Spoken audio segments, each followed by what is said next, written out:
Rose Christmas show. I think what's really interesting about the draft that you came back with, this Cinderella begins her life in Kingston.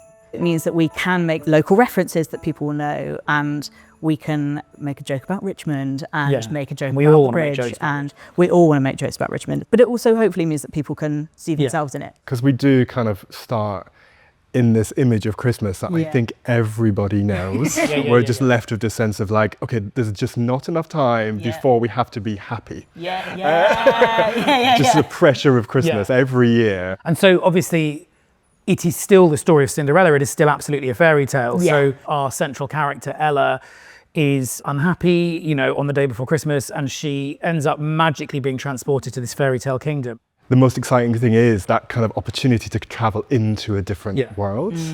And you meet all the characters that we know from Cinderella, but each one is viewed from quite a different angle, which I kind of love. And each one, because of that brilliant mirror of Ella in our kind of Richmond real world and then Ella in this fantasy world, you kind of begin to see this kind of brilliant parallel. Like it's got like elements of Home Alone in this, because it's like the kid going into a different place and having life lessons by themselves, and then coming back into that thing, which I loved, and that excitement and that adventure.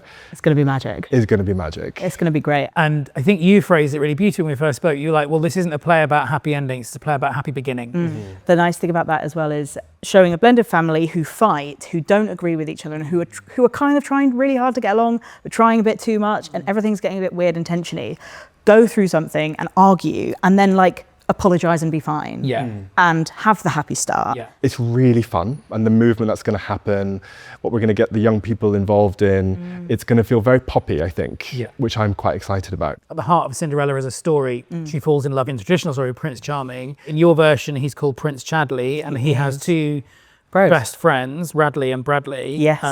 Brilliantly sort of rhyming names. So Prince Chadley, the professional, Radley and Bradley are two of the young company. Tell us about those guys. Chadley is our prince, who I think is someone who doesn't really want to be king. Can't handle the responsibility. Can't handle responsibility. Doesn't really feel like, you know, he wants it, until he kind of meets Cinderella, who has just landed in this fantasy world.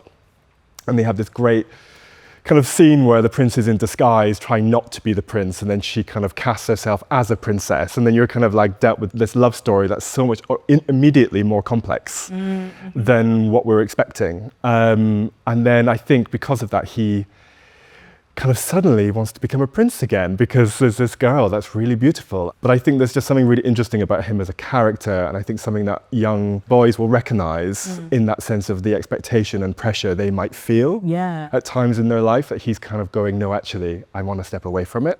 Everyone's going to want to be friends with Radley, Bradley and Chadley. I think so, yeah. Christmas is about family, so that's the celebration of Christmas that the show is embodying. No matter what your family looks like. Yes. Exactly. And, you know, and the modern element of our Cinderella, you know, as well as this sort of very fun take on the fairy tale world that you want and that you expect when you come and see a Christmas show, is the modern Christmas.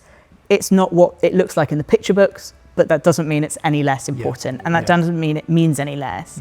And so to have the sort of like reunion at the end, to top and tail it with the modern. I think so, the book ending is really good to have that.